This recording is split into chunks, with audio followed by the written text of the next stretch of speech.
Hey, what up guys? Welcome back to Sneaker Stories. As always, I'm your host Chris Jack. Today, the first 700 MNVN to release here locally in South Africa in the bright Cyan colorway. Without further ado, let's check them out.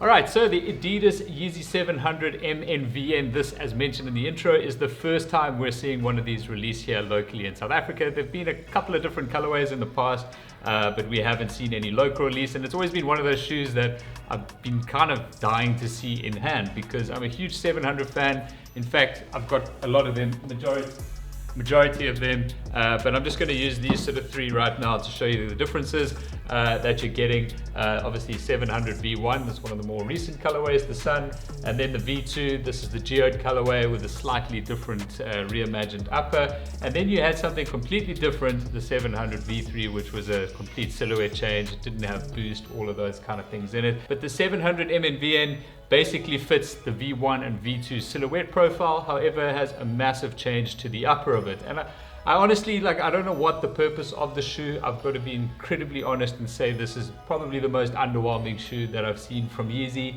I just don't understand its purpose and why it was created. It's not a shoe that off foot looks very appealing at all. In fact, as you take it out of the box, it's completely sort of squashed and it just really looks like a knockoff or something of that nature, at least in my opinion. I don't want to hate too much on the shoe because I'm sure many of you guys out there enjoy the silhouette and enjoy the sort of color blocking that comes with it, but overall speaking, I just literally don't understand this one. And moving further into the shoe itself, starting with the outsole and midsole combination, this is the exact same sort of midsole outsole combination you'd get on the 700 V1 and V2, obviously not the V3s. However, up until now, they've only done these sort of blacked out midsoles across different colorways. This is something that I think would appeal to me in the future with the MNVN if they did start to experiment with different sort of color mismatches like you get in the 700 V1s and V2s.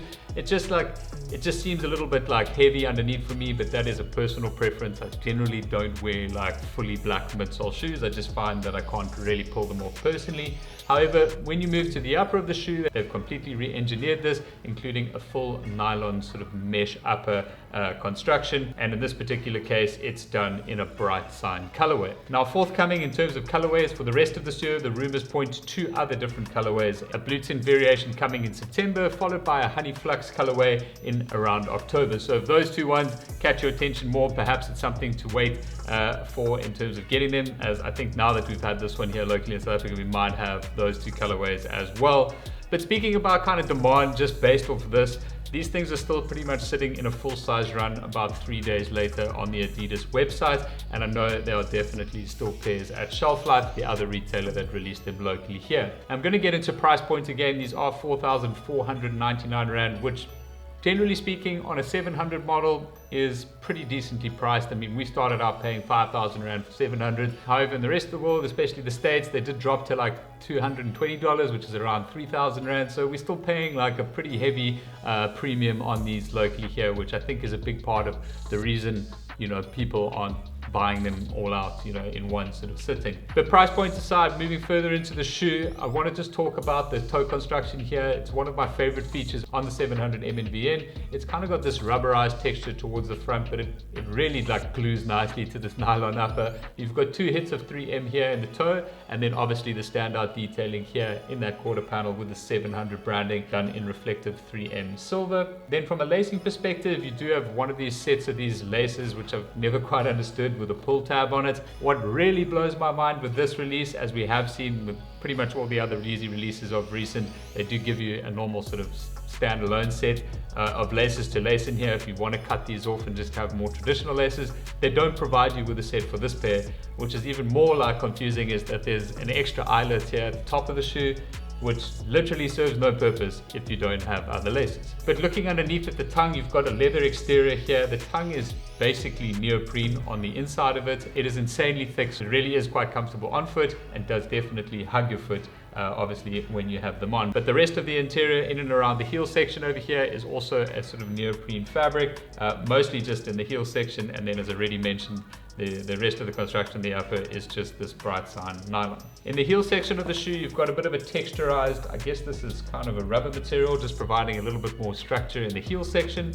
I think if they hadn't put that there, this whole shoe would literally just be completely flat like that as it comes. But maybe I'm going to actually put this insert in here so you will get a better idea of how it would actually look on foot. And that's one of the best sort of discoveries with the MNVN, is that they do look a lot better on foot than you would think, just kind of taking them out of the box. And speaking about this pair being on foot, from a sizing recommendation, I would definitely suggest taking a half size up in this one. This is actually a full size up for me, and they fit me pretty much great. I would probably still go with a half size up if I was purchasing these for myself, as I feel that would give you just a pretty snug fit on foot.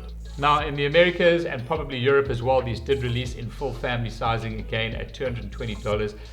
That's kind of a good feature that I would say, like for this, or use rather for the shoes, kind of more in the infant, toddler and younger kids shoes, but it's quite an easy shoe to get in and out of. You know, like I really see this as like a shoe that would be good for kids. I think like with a bit of Crep Protect spray here, like on the upper, it would probably be pretty easy to keep clean as well. So that's like probably a good function that I do see like value in this particular shoe for. But for me, you know, like it's just not really a shoe that I'm willing to spend $4,500 Rand for. Like it's not a shoe that I could wear every day. From a color perspective, I think like as they start to sort of explore with different other colors in the midsole, you know, kind of different variations that we've seen on some of the V1s especially, and maybe a little bit more of these like Yeezy tones that we see on some of the other silhouettes coming into play with the shoe, I think it could actually end up being something quite awesome.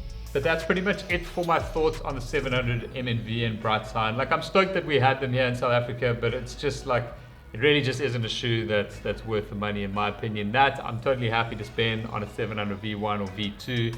V3, most likely not personally, and these also not at this stage, but excited to see what's to come and hoping that we do see that down the line. But as of for now, for me personally, it's a pass. So that's it for this review of the 700 MNVN Bright Cyan colorway. I hope you found it helpful, enjoyable. If you did, please give the video a thumbs up. Don't forget to subscribe right here for more content, reviews and unboxings down the line. But that's all for today, guys. I'll catch you on the next one.